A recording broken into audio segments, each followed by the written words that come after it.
Salut Chris. Salut Franck. Je voudrais 3 petits chats. Sirop de sucre de canne, sourpuss et vodka. Voilà. Étrange choix de cocktail. C'est juste qu'en ce moment, je dois m'occuper des chats de ma voisine. Ils sont trop mignons.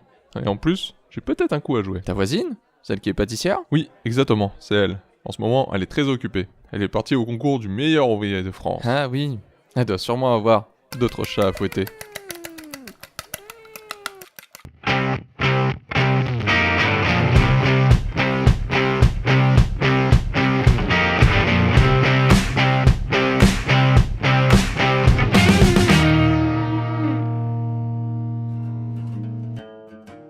avoir d'autres choses à faire, ou tout simplement d'autres préoccupations. Et pourquoi faire souffrir cet animal alors qu'il peut lui aussi fouetter? C'est vrai qu'un chat, ça peut sentir très mauvais. Mais non, je veux parler du chat à 9 queues, qui est un certain modèle de fouet. Était notamment utilisé dans la marine britannique, et était nommé Cat o' Nine Tails, car son utilisation laissait des marques de griffure. Hé, je me permets d'intervenir. Saviez-vous que le chiffre 9 est aussi associé au chat? Car certains considèrent que c'est le nombre de vies qu'il a. Cela provient d'une ancienne croyance de l'Égypte ancienne, où le chat y était plus que vénéré. À l'époque, la grande résistance du chat, notamment lorsqu'il tombe de haut et atterrit sur ses pattes avec grâce et légèreté, fait naître cette superstition. Le nombre 9 découle d'une trinité, composée de trinités, sachant que le chiffre 3 est un symbole de chance, donc 3 x 3 égale 9. 9 comme le nombre de dieux majeurs dans la mythologie égyptienne. Ra, Osiris, Isis, Seth, Nephthys, Thoth, Anubis, Mat et Hathor. Merci Monica pour ces infos. D'ailleurs, le 9 apparaît encore à l'époque de l'Inquisition, créée au début du XIIIe siècle. Elle instaure des tribunaux ecclésiastiques. Elle avait pour but de stopper l'hérétisme, notamment les cathares et les vaudois, mais faisait aussi la chasse aux sorcières, qui selon les rumeurs, pouvaient se transformer en chat, mais seulement 9 fois. Chat alors? En parlant de chat, savais-tu qu'en 1963, la France a envoyé le premier chat dans l'espace? Non, mais j'ai une devinette à ce sujet. C'est un chat qui est dans l'espace. Il a envie de faire caca. Alors il fait sa commission. Il n'arrive pas à se nettoyer, car il ne fait que tourner. Comment fait-il pour s'essuyer? Aucune idée. Je donne ma langue au chat. C'est vraiment dégueulasse. Tu m'as bien eu, Franck. D'ailleurs, savais-tu qu'autrefois on disait jeter sa langue au chien? Car on jetait les restes de nourriture aux chiens, ce qui n'avait plus de valeur. Donc leur jeter sa langue revenait à dire que notre parole n'avait plus de valeur. Sous-entendu, on était incapable de trouver la solution d'une énigme.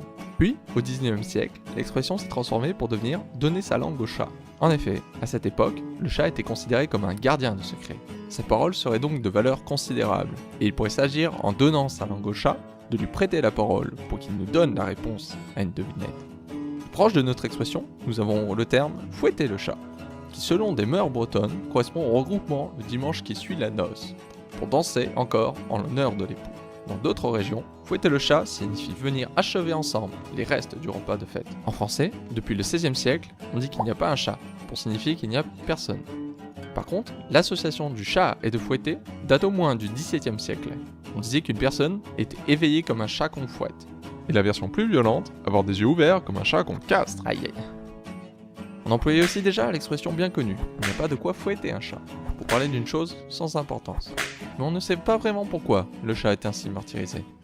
Mais Alain Ray avance une autre hypothèse. Tu veux dire Lana Del Rey? Non, je parle bien de Alain Ray, qui est un très grand spécialiste de notre langue. Il avance l'idée que fouetter serait une déformation de foot. Ah ouais, comme dans la phrase va te faire Stop. Sachant que le chat, de sexe féminin, peut lui aussi avoir une connotation sexuelle, l'expression prendrait un sens totalement différent. Cependant, aucune preuve appuie cette théorie. De toute façon, on est sûr de rien, car dans la nuit, tous les chats sont gris. Il existe de nombreuses variantes. Les bergers ont d'autres chèvres à garder, les arnaqueurs ont d'autres pigeons à plumer, les bouchers ont d'autres cochons à saigner, les maternelles ont d'autres poux à écrabouiller. Et les chiens ont d'autres puces à gratter. Et les magiciens ont d'autres lapins à sortir de leur chapeau. À l'étranger, avec la même signification, en Italie, on parle de chatte. Avere altre gatte da pelare. Littéralement, avoir d'autres chattes à écorcher.